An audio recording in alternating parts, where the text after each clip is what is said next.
Welcome back to Parenting Unplugged, Raising Healthy Teen Minds, a podcast brought to you by Endeavor Health Behavioral Health. Today we're discussing a topic that's on many parents' minds, how to help your teen navigate the challenges of honors and AP classes. Joining us is Bob Watson, Supervisor of our Teacher and Tutor Program at Endeavor Health. Bob provides academic support to adolescents in both inpatient and outpatient programs, ensuring they stay on track with their education during treatment. With years of experience helping students balance academics and mental health, Bob is here to share valuable insights on preparing your teen for academic success. I wanted to come on the podcast and discuss AP and honors class placements and things like that for parents, because here in Illinois, there was a new law that was passed just this school year called the Advanced Placement Act. And this is a new law for Illinois, although it's been in a couple of states across the country, and a lot of states are looking at implementing similar legislation, in particular Washington, Colorado, Nevada, and North Carolina.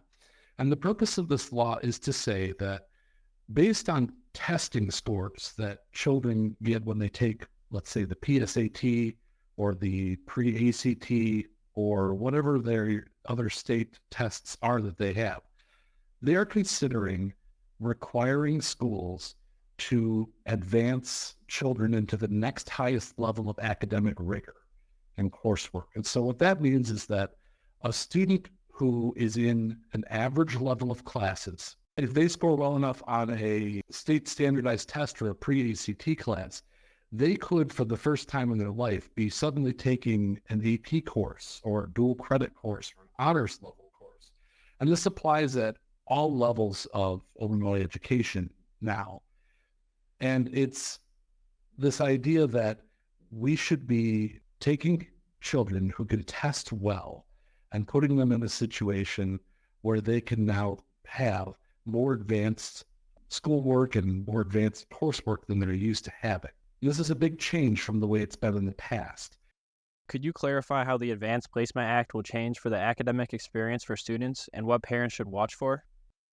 I think there are some misconceptions that parents might have about, moving into an advanced placement course or an honors level course for the first time with their students. First of all, moving into an advanced rigor class is not necessarily a good thing or a bad thing. It really depends on the situation. If your student can handle the difficulty and the rigor of the coursework, this can be a great thing. It can really make school more interesting.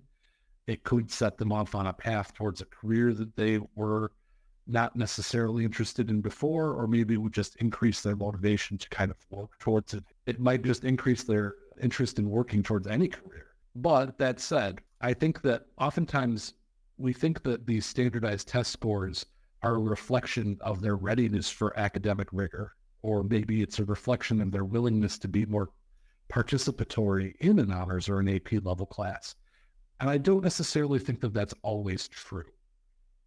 Being in these courses, there is an element of needing to have a certain level of intelligence in order to qualify. But there's also a significant component that goes into it where they have to be willing and able to keep up with the work and to do the reading. And just because you can test well doesn't necessarily mean that you're prepared to put in that extra effort as a student. And I also think that one of the misconceptions that might exist about this is that this could change the environment of a typical AP or an honors level classroom. Particularly if we do see, or if you live in a state like Illinois or one that is kind of increasing enrollment in these honors classes or AP classes, it might change the environment of the classroom. AP teachers and dual credit teachers and even some honors teachers need to take classes in addition to their normal teaching certificate in many situations. They might need some specialized training, and so there is already a teacher shortage in America. There could also be an even greater teacher shortage in these areas where people are needed with specific training to teach AP classes. What key differences should parents expect when their child moves into honors or AP classes, and how can they help their children adjust? Taking an AP or an honors course is always going to require a certain amount of effort on the part of the students. These classes are not necessarily strictly about natural intelligence. That may be true at a younger age, but as your student grows older and the demands of the classwork increase, there has to be a willingness for them to do work, to study, and to do the sort of things that maybe came natural to them at an early age. And you see this when you have students who are naturally gifted who move into college for the first time. When they move into college, some of those students have never studied before in their life. But now that they're in college, they need to do their own reading because the teacher doesn't explain everything. Or they need to study for a test that's coming up. And that's a new experience for a lot of those kids. Well, that demand that those college students had placed on them, students who go from an average difficulty coursework in 8th grade to suddenly taking an AP class their freshman year in high school, might find that they need to have a really different schedule and a different set of expectations that are placed on them. And that can be very difficult for kids, and it can be very difficult for parents as well. I think the key difference between a regular class and an honors class is probably going to be that the coursework is more complex. I'll give you an example. In an average level geography course, most classes are going to need to learn about key geographic features on a map, where the mountains are, what's the name of the mountains, what's the name of the rivers, and things like that. If you have a student who is in an AP human geography course, which is a very common course that they offer to freshmen at a lot of high schools in our area, instead of learning just the names of the features and the places where they are, you have to learn all of that, but then you have to write an essay that is about how the mountains being in this particular region affects the people who live there and what effect it might have on their economy and their culture. And that is the thing that they will be graded on in addition to knowing all of the facts. And that's a very substantial gap in knowledge that you would get when you move up a level into an honors or an AP class. And for some kids, that's easy to handle. But for most kids, that's going to require a substantial difference in the way that they go about doing basic tasks like writing an essay or taking a test, because the coursework is so much more advanced that they need a little bit more prep time and a little bit more quality writing and reading skill in order to, make the grade. I'd also say that one of the things that is a key difference between a regular class and an AP class is that tutors are very difficult to find. So if you are used to helping your child on homework, that may be incredibly difficult if you've never taken a class in something like AP Human Geography, which I know I never have. So for parents to be able to help, or for tutors to be able to help, that could be very difficult on kids. They're going to have a greater burden placed on them to do it themselves now that they're there. There's also typically a lot more work in these classes. Study guides are longer, books are longer, essays are longer and more demanding. And generally speaking, especially AP classes for parents who are with high schoolers, those are taught to a test. So the entire goal of that course is to take a test in May. And after that test happens, that class is usually done. There's not a whole lot of work for up to 2 weeks at the end of the school year because the test is over. And maybe there's a final exam, maybe there's not. But that is also a key difference. As far as what the kids are going to need, study habits and skills and things like that, it's my belief that these kids are going to need a substantial step up from a regular class load in terms of organization, the ability to create and commit to a routine, having really strong reading skills, and having a certain amount of flexibility in terms of figuring out solutions to their own problems. These are typically called executive functioning skills. And a lot of children learn these and pick these up naturally as they get older. And a lot of times they need to be very specifically taught to the kids. And that's an area where school can be a little bit of help, especially at a younger age, where, my daughter is in 5th grade right now. She is just now being taught how to use an assignment notebook by her teacher. And they're spending very specific amounts of time saying, okay, in this section, I need you to write this, and that's your homework for tonight. And in this section, you're going to write this, that's your homework for tonight. They are teaching her how to use an assignment notebook. It's the first time that in her life, she needs to really organize herself and take responsibility for her own materials. But the older you get, the less likely that's going to happen.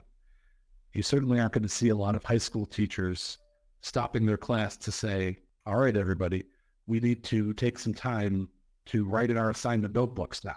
So if your student isn't naturally gifted in that area of organization, sometimes it falls upon the parents to make that happen. I'd also say that parents can really be helpful in terms of helping them create routine and stick with it. And parents might also need to become more involved with helping to plan not only their own schedule, but the family's schedule for the week and things like that, to allot extra time for studying and for doing schoolwork that maybe hasn't been there.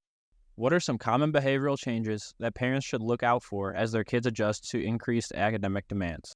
As far as behavioral changes you might expect from your kids while they're adjusting to a more rigorous schedule or a more rigorous set of courses, I think you should notice, especially as they get into middle school and they get into high school, they should be spending a lot more time studying. Whether that's, for most kids, probably alone. They may also want to spend time studying with friends, particularly if they're social or if their friends are in those courses. And I think that's generally a really good idea, especially, I think you have to, as a parent, make sure that they are in fact studying and not just hanging out. But you should see a significant increase in the time they spent studying and the time they're spending working on assignments. There is no set standard for an honors class or an AP class, although in a nationwide poll, most students who are enrolled in an AP class reported that they're spending 30 minutes to 2 hours on homework or studying per night per class in high school. And that starts as early as freshman year. And I think that, if you have 2 hours of homework for one class, it makes sense that you should be spending then a significantly greater amount of time alone in your room and studying, or, maybe out at the kitchen table studying, going to a friend's house or going to the library. That's actually, in my opinion, one of the biggest signs that they are adapting well to a change in difficulty level and rigor level in their classes. So if they're interested in a psychology class, see if you can engage them in some sort of talk about something psychological or feelings or something like that, and see if they're able to kind of pick up and educate you about what's going on. Typically, the kids who enroll in these classes, they should have some sort of desire to learn about the topic they're in. I don't think a lot of people would start a class like AP psychology if they weren't very interested in learning about psychology. Or the same thing is true of computer science or language or things like that. And then expressing interest or talking about their subject just in their daily life, I think, is a really good sign that the class is going well. As far as when it becomes overwhelming or when they're struggling, I think if you notice that there is no real change in their study schedule or their homework schedule or anything like that, I think that's a pretty big warning sign that maybe it might be time to consider dropping down to a lower level of class. I think that if they are unable to adjust to a schedule, I think that certainly says a lot about what their willingness might be to achieve academically in this way. They should not be losing a lot of sleep, although losing sleep is considered to be one of the most common side effects of taking extra AP classes. I think that is also a warning sign that maybe it's not going quite so well. And I think that as a parent, you also have to spend a lot of time being on the ball with communication about schoolwork and about that class.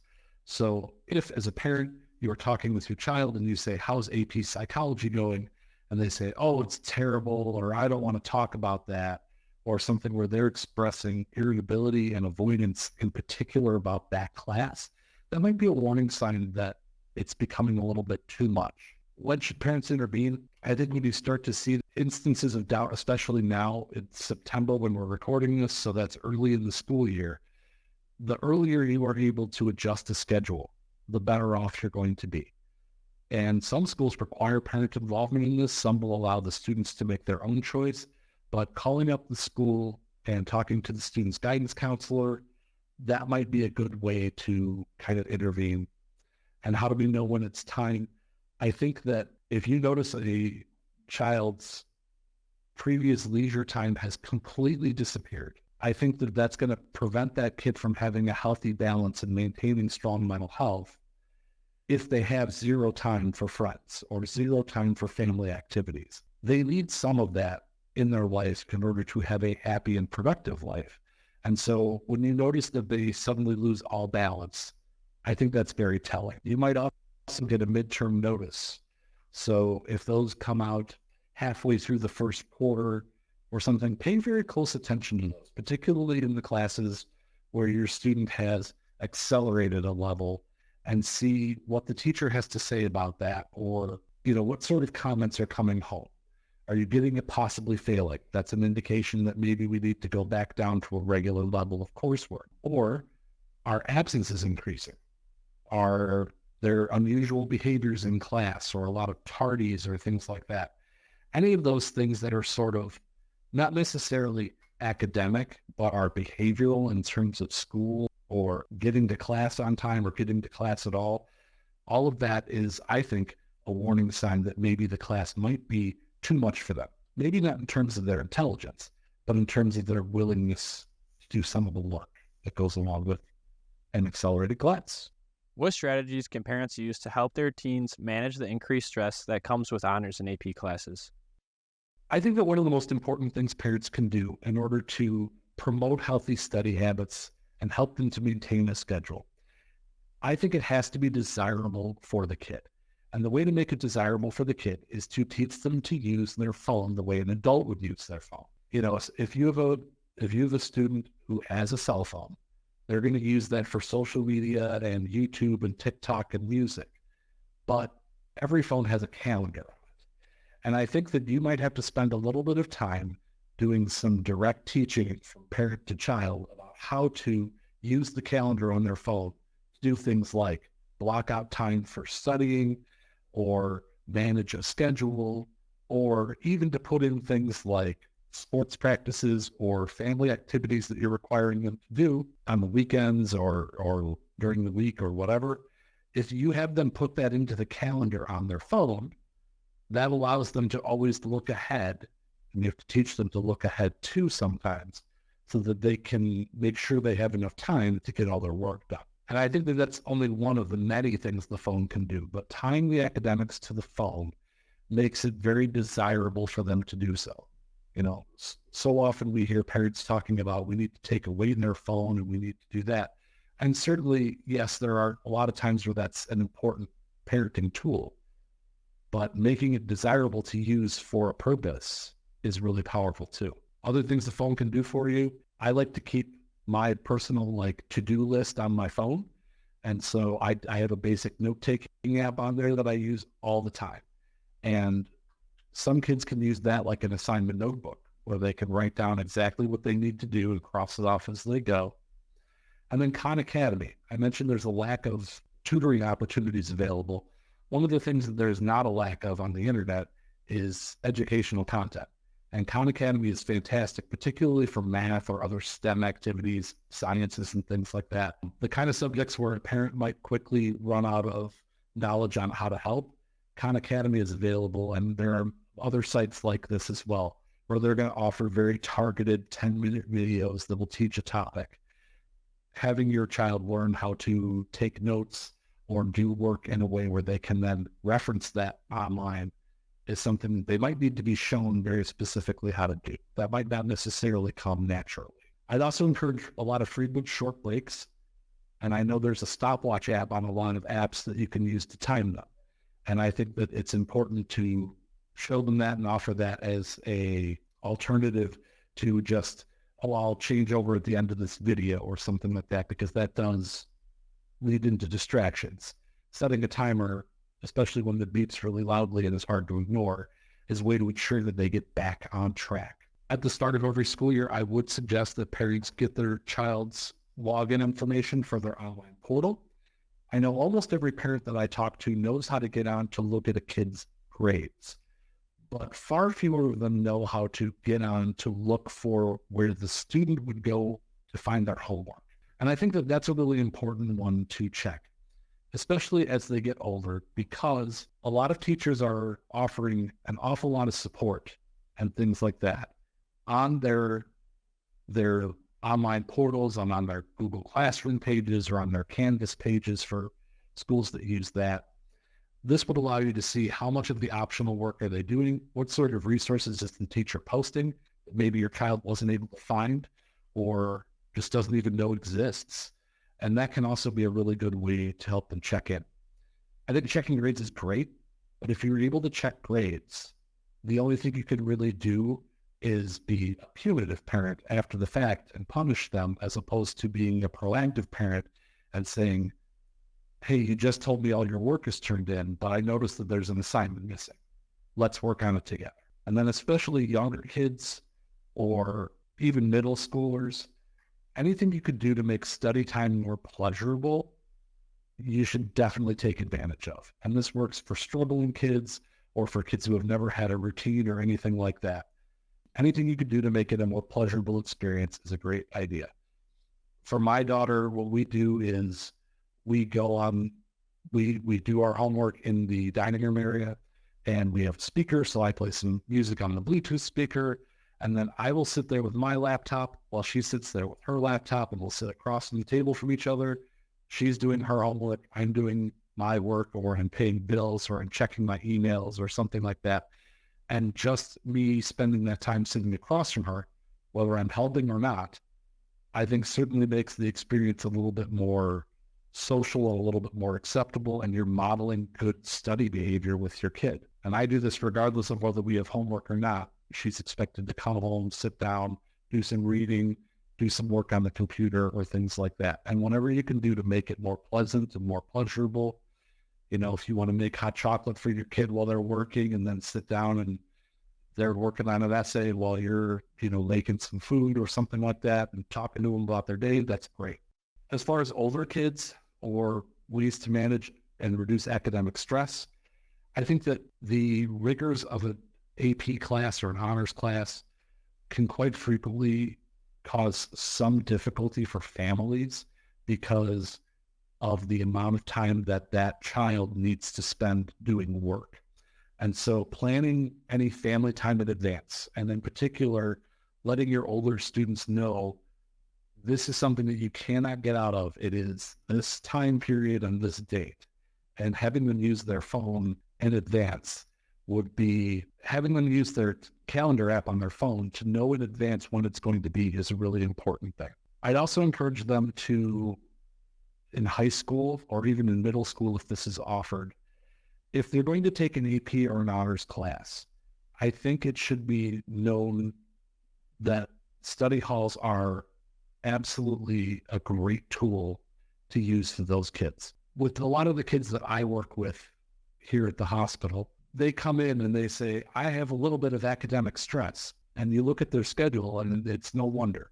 It's because they have 4 AP classes, 2 honors classes, a lunch, and then they go home. And there's no time during the day for them to take a lot of time and just get even a tiny bit caught up or get a little bit prepared for whatever's coming up later in the day. And it's a draining schedule to have.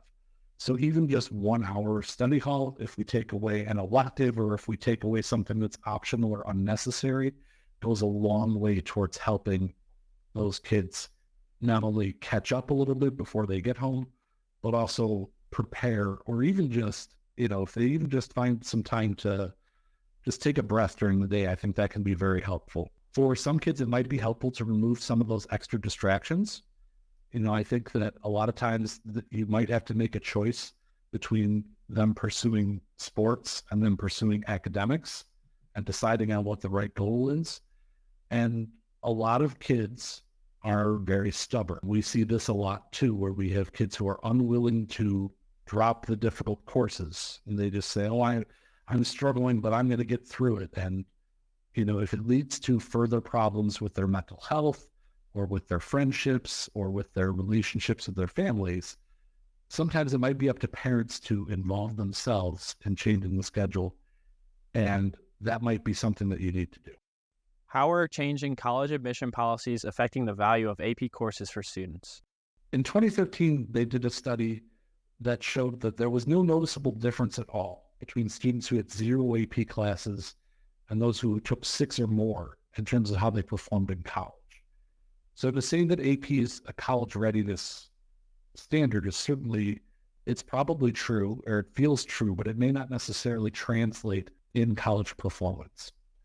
And I also think it's important to note that a lot of colleges are no longer accepting AP credit anymore. There was an article that I read that said that 86% of the top 153 colleges in America are either restricting or prohibiting the use of AP credits for covering college level coursework.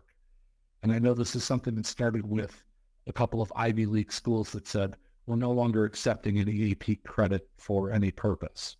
So it might help you get into a, great college, but it might not necessarily help you there at all. And then also for those who are going to take the test, and the test is what usually is the thing that gives you that credit. It is said that upwards of 44% of all colleges are not accepting a score that is 3 or lower. And getting a 3 or lower is 66% of all the people who take the test every time.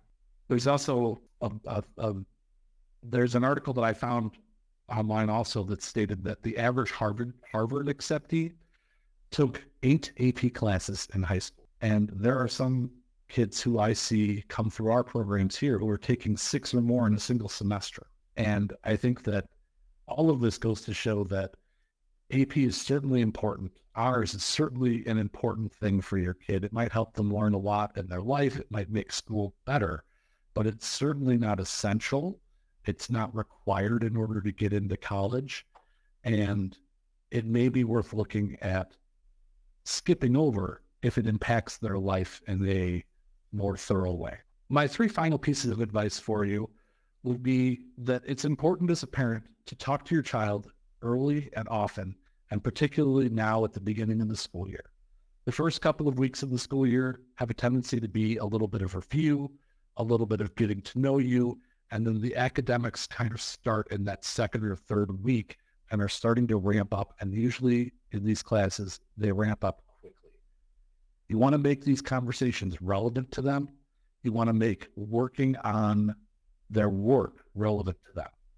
And so I think it's important to make it pleasant. And this is where I talked about using their phone earlier. That is a tool for business and for pleasure.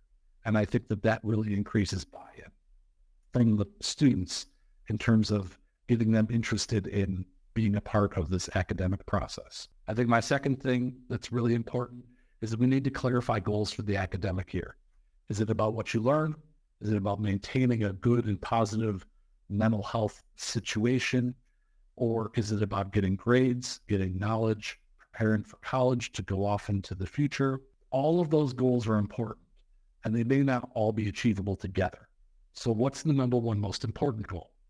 You should work with them to figure that out. And then I think my final point is that all of this is meant to be on the road towards getting them a college diploma and a college education, and then to get them into the working world to sort of become a fully functioning adult, right? That's what parenting is all about. That's what school is all about at an early age, is kind of following it through to that either, college or trade school or diploma, master's degree, whatever.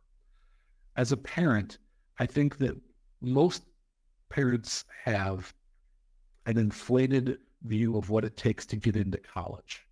And so I think it's important for you as a parent to find a couple of different colleges in your local area and do some education for yourself on what's required and what's maybe not required anymore. When I went to college, it was all about test scores and volunteering and what clubs you were involved in. And nowadays, it is possible to enroll in some pretty difficult and rigorous colleges without ever submitting a single test score. And it's about the essay you write and the breadth of experiences you're able to bring to the school, or about the portfolio that you can build of artwork and other things that you've done. So figuring out what colleges are looking for today might make you look at what kind of situations your kids are in and think, maybe we're in a pretty good spot regardless of whether we take these AP classes or not. And that would be my 3 main points for parents to wrap up with, is to talk to them, make work time relevant, use their phone, clarify their goals, and then educate yourself on what is actually required. for college admissions. Bob, thanks for being with us today. Thank you for having me. It's been a great time. Before we wrap up, I want to remind you not to miss next month's episode with Lakeisha Banks, where we'll be discussing how parents can spot, stop, and support their children when it comes to bullying. For more resources, insights, and to catch you up on previous episodes, visit eehealth.org/LOH-Parenting Unplugged. This podcast is brought to you by Endeavor Health Behavioral Health. Thanks for listening.